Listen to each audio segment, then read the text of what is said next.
Welcome to my journey to the west in Black Myth, Jiao-Loong, Fallen Dynasty. While this game has its massive difficulty peaks, the real challenge for me is to rank over 90 goddamn bosses. Some of which are bad, some very mediocre, and a couple might be some of the best I have ever seen. These bosses are categorized as Yao Kuai Kings, usually the main bosses, chiefs, often mini-bosses, and enemies that are only classified as characters. I'm going to rank all of them based on just my own preferences in a single playthrough. I did replay most of the bosses a handful of times before going for the kill, but I still don't know everything about every boss, so keep that in mind. I'll probably have to follow suit with the game's segmented style and separate this into a couple videos, so I apologize if this one will be mostly negative, since I'll start off from my least liked bosses. Just to be clear, I like this game quite a bit and would recommend it to both Souls fans and non-Souls fans alike. Now let's begin the journey.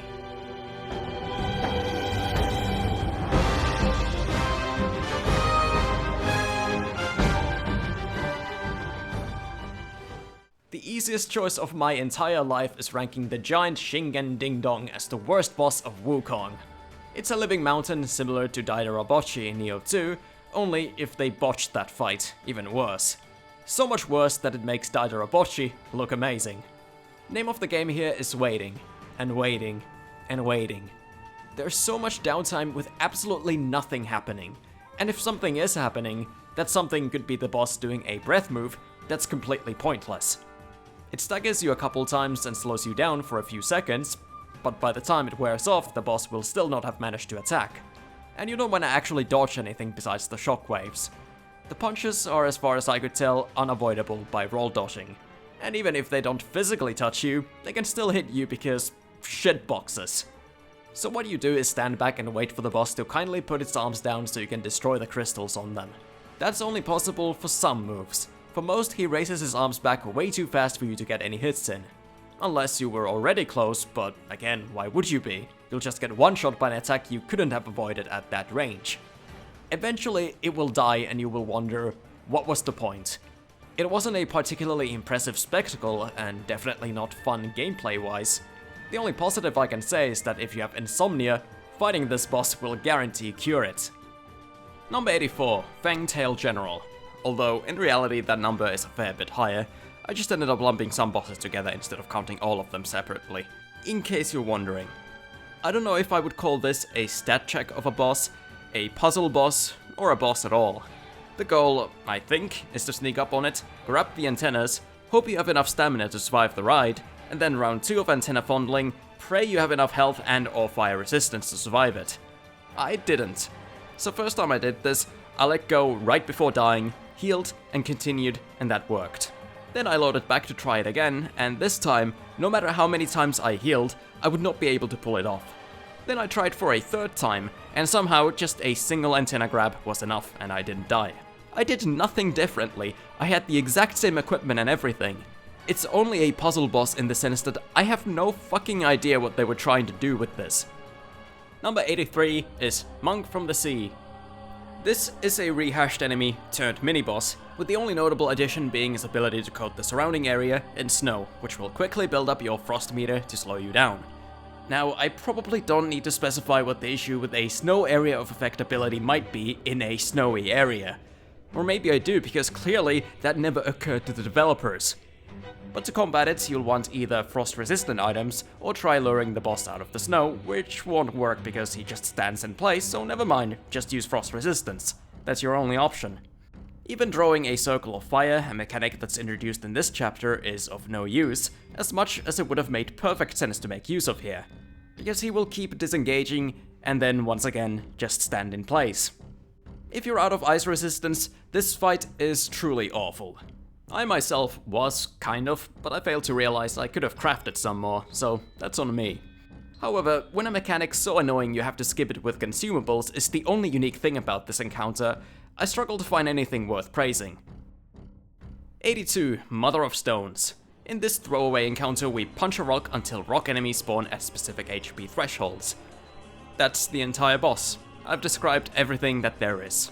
It's not challenging, it's not unique, we see these rock guys everywhere, it's not clever, it's just a number to be added to the large list of bosses, most of whom are better, and trust me, that's not saying much. Number 81, Mother of Flamlings. Or Flamlings? We have another mother of a family, not like the other. But with this fight, my dear brother, you should not bother. See, I'm doing the Wukong thing of rhyming words together. I will say I like the look of not just the matriarch, but even the little Flamelings. But I'd still much rather they didn't exist because they're all annoying fireball spammers.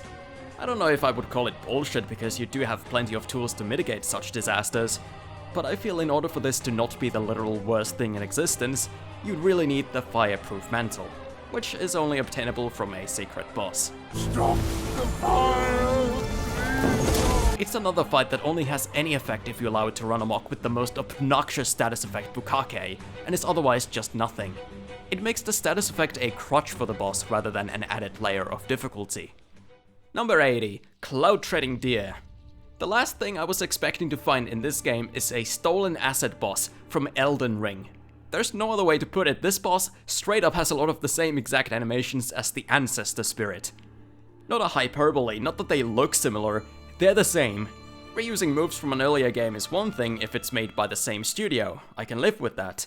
But reusing moves from someone else's game is just bizarre and shameless, and was probably meant to be disguised by the blinding tornadoes and ice effects, which are by far the worst thing about this fight, even more so than the thievery.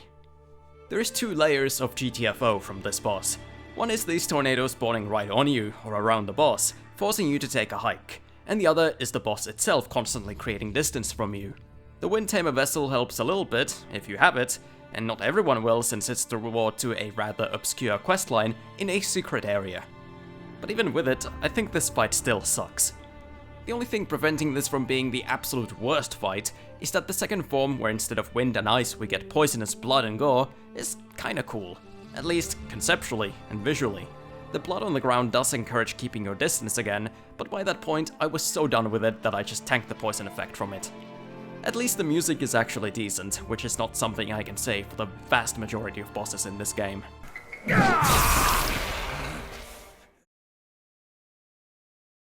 Number 79, the Evil Shopping Carts of Mordor. There are 5 elemental cards, 4 of which can be fought, but they're not all created equal. The first 2 brown iron and grey bronze cards, I believe, are time-wasting garbo. And while the others are optional, these 2 they decided to make mandatory. They're stationary enemies fought on narrow pathways where they continuously spew fire covering nearly the entire road. However, both allow you to simply camp at the side where you're safe from all harm. So you just hit the boss, hide while it's on the offense, rinse and repeat a shit ton of times because these shopping carts are tanky as fuck. God, it's monotonous. Number 78, Man in Stone. It's hard to be mad in stone because it's just a little NPC guy who attacks you. But when I look at the other characters who become or start out as mini-bosses, all of them are substantially better. So I guess that excuse kinda goes out the window. They could have just removed this guy from the game and nothing would have changed, for better or worse. But hey, someone took minutes out of their day to make it happen regardless, so I guess I can applaud that. 77 is Flint Chief. In true fashion for Chapter 5, you need the Fireproof Mantle for this to not be complete ass. Stop the fire! Assuming you have it and take the boss on, you'll realize it was all for nothing because this enemy has less attacks than the average lesser Yao Guai. I believe he has 3 from what I've seen: Arm Swipe, Slam, and Jump Attack. It's not annoying or insulting, just very pathetic. 76, Flint Vanguard. We're developing somewhat of a theme here with the Chapter 5 bosses. These are extremely uninteresting fights with their difficulty relying entirely on the status effect spam. Without them, they're nothing. So again, use Fireproof Mantle and this boss is just a lesser version of its stony counterpart in Chapter 2, with more rock enemies joining the fun. At the very least, it is beginning to resemble a boss. It has more than 3 attacks and it can even do a different arm swipe depending on which side of the body you're at. I know it's not much, but remember we're scraping the bottom of the barrel here. Number 75, Gore Eye Daoist. Once again, we have status effect shit taking a toll on my enjoyment, but this time I'm not sure you have a whole lot of tools to negate it. Your best bet is to just melt the boss in seconds. With your clones especially, it's very easy to do. And I want to make clear that I don't fundamentally hate status ailments in bosses. For example, the Lord of Blood, Morg, has flaming blood that stacks up a bleed effect on your character in every single one of his attacks, but I found that to enhance the experience for how it changed how you have to dodge the attacks. Gore Eye Daoist just stood in pools of his own shit, and there wasn't much I could do but wait for a better opportunity. Even without poison, these aren't great moves. I think this game could have benefited from giving you more ranged attacks. 74. Tiger's Acolyte. God damn this guy.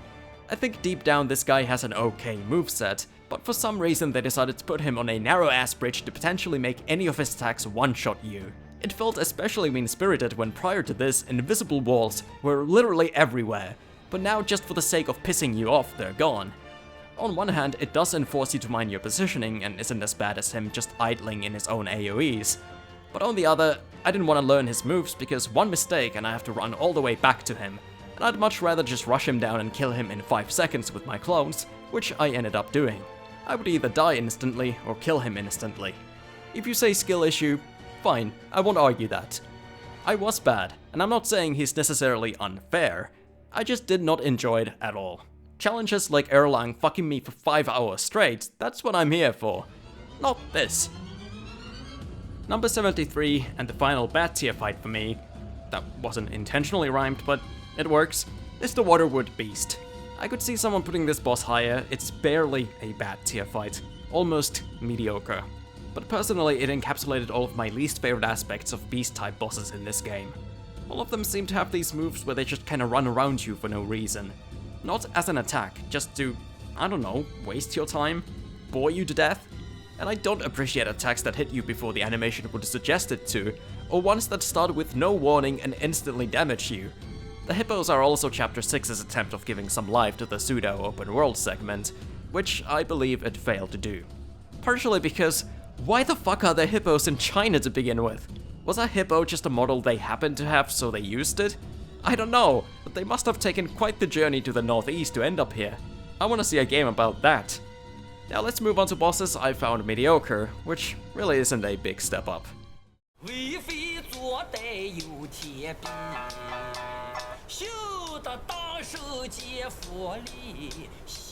Number 72, Jiao-Loong of Waves. Now the real hardships of my journey begin where remembering what the boss does, or is, becomes an arduous task. Since Jiao-Loong is in the final hours of the game, I do remember it a little bit better than some of the other mediocre bosses. He looked kinda cool, more lizardly than all the other Longs, but I mean, this guy comes right after Supreme Inspector, which is a pretty fucking cool boss fight. Whereas this guy would have felt right at home in Chapter 1, as a standard enemy, not a boss. Many bosses in this game have sort of desperation moves they do around half health, and ideally they're attention demanding, sometimes a little lengthy, and often at least conceptually cool. Not this one. Here it's just 10 long tentacles, but less effective, while the boss is submerged and you just run around until he comes back. I don't mind lengthy attacks if there's at least something I'm doing, but just holding down the run button isn't something. It's nothing. 71. Bullguard. This one is actually easy to remember, not just because they give him a cutscene introduction to the mobilize mechanic, sprinkled with a little bit of humor. No! The young boys these days know no manners! But he also keeps coming back in the same level, as well as Chapter 5. And he's the first quote-unquote boss you can actually lose to, so its simplicity and easiness isn't to be faulted. But as a fight, he is very lame. Number 70, Pale Axe Steward. Pale Axe Steward comes along, swings his axe very slowly at your general direction, gives you a shitty questline as a reward, and then dies horribly.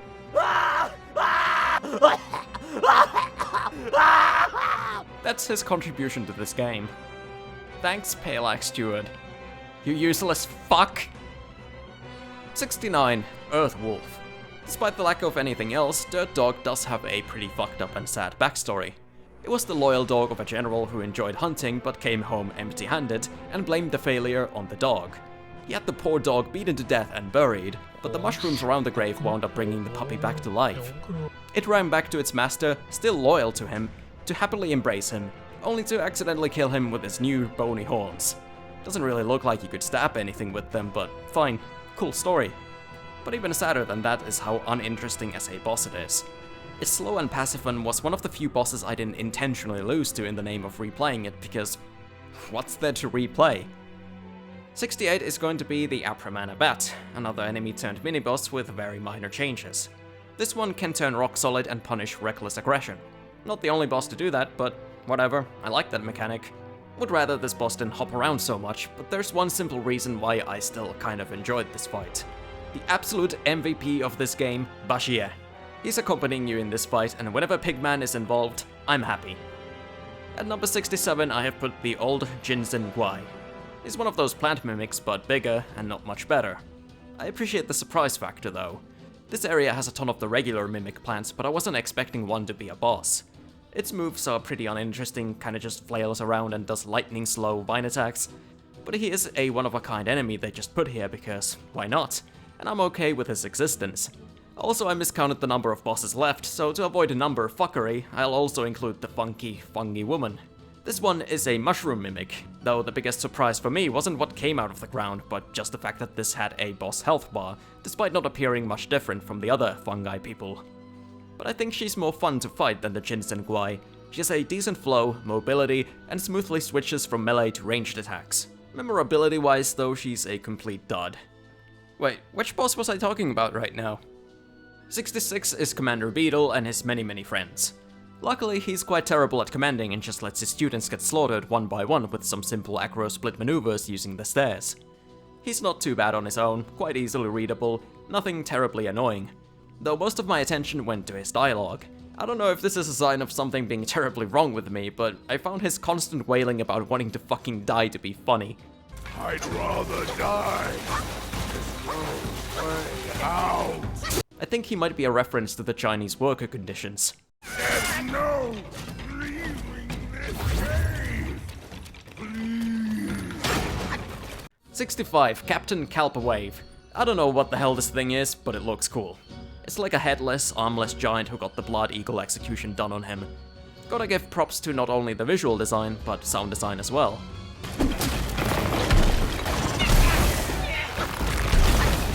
The fight itself though, meh.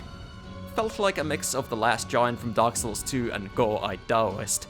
Just lots of stomps and blood pools. Clearly none of the creativity went to the battle mechanics. Number 64, Buddha's Right Hand, is a shit fight that I enjoy because of how memorable its presentation was. You see an elongated arm hanging from the ceiling in this claustrophobic hallway, contorting like a centipede and belonging to a monster shrouded in darkness above you. When you get a closer look after dealing enough damage, you'll wish it had stayed there. The problem with the arm is how awkward it is to hit, not helped at all by the dreadful camera. Neither is much of a problem in Phase 2, and instead it's just kind of annoying. Especially with the poison spew attack he usually starts out with, which I'm not sure how to ideally dodge. If he does it when you're close enough, you can just get behind him, but if you don't have the opportunity, pillar stance can kinda work, but the hitbox on the poison extends pretty far up, so you have to climb really high to be safe. Other than that, it's very mediocre, but I like the creativity. I like that they took a chance and made a claustrophobic, unnerving fight where you have nowhere to hide. It feels like a boss I would have tried to design when I was a kid, and the result would probably have been about as poor. 63, Poison Chief. We're back in the pseudo-open world of Chapter 6, a land full of the worst bosses in the game, following one of its best, before being concluded by another one of its best. Instead of filling the land with interesting enemies, loot, anything worth exploring really, they just put some Poison Chiefs here and there. Yeah, if it wasn't obvious, I'm not a fan of Chapter 6's level, and Poison Chiefs do little to win me over. Up until this point, Wukong had done an impressive job with its boss variety, rarely having any repeats, and if there were some, they were altered enough to feel fresh. In that sense, Poison Chiefs are only unique in their lacking of variety. But in a vacuum, I don't mind them. I think they did the poison status fuckery much better than some of the earlier entries. The poison bubbles are a nice visual indicator for where the effect spreads, since it would otherwise be difficult to discern them from the surrounding vegetation. Number 62, First Prince of the Flowing Sands.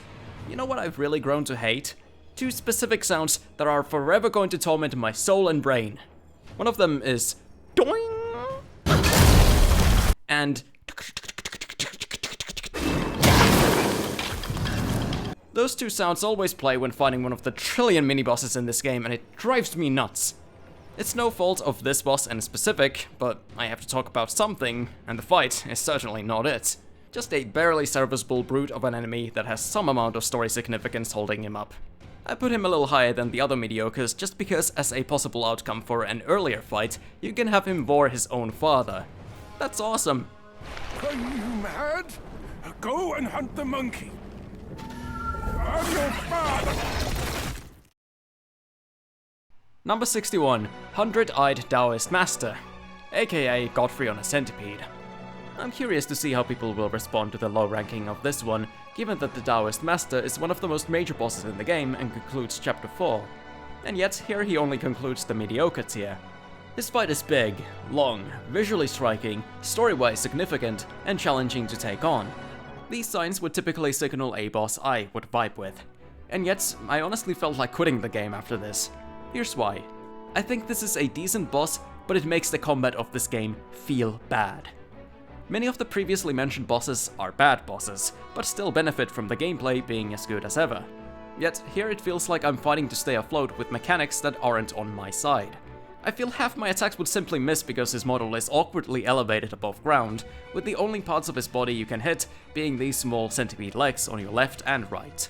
And he has an invisible wall between his legs pushing you back. It's so annoying seeing your fully focused charged heavy completely miss. Then to add insult to injury, in his final phase he will summon a yellow bubble around the area that will slow you down and gimp your stamina.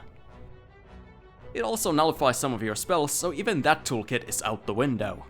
This is preventable, but in true fashion for Wukong, only by first beating a secret boss, one that I found much later than the Daoist, so it wasn't even an option for me at that point.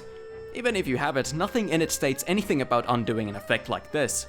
So in addition to having a hard time connecting hits with his body, now you'll be moving sluggishly with less stamina to use for attacking, encouraging passivity. This just kinda feels like a crutch for having failed to design a complex moveset, because that's the one thing this boss doesn't have. I get that a mini-boss isn't gonna have a whole lot of depth to their attack patterns, but I expect better from a chapter finale. Boss combo mix-ups is something the game had at the very start, but then completely forgot about until the end of the game where suddenly it's back in full glory. And it's something I value greatly, especially for longer fights. This boss doesn't have any of that. It was extremely boring to me. So while he is pretty challenging and has lots of moves, he isn't very complex or engaging, and you aren't given the usual player expression that's so vital in this game. You just have to dance to his tune, and I don't like his tune. Let me know if you guys were on board with Hundred-Eyed Daoist shenanigans, and which bosses were your favorites and least favorites. Next video I'll continue the journey through the decent and good fights, so it's going to slowly start looking brighter. I again regret how negative I had to be in this one, but I do that because of how much better the bosses can and will get. They can do so much better than this. Wait a minute. Stop! No! Stop!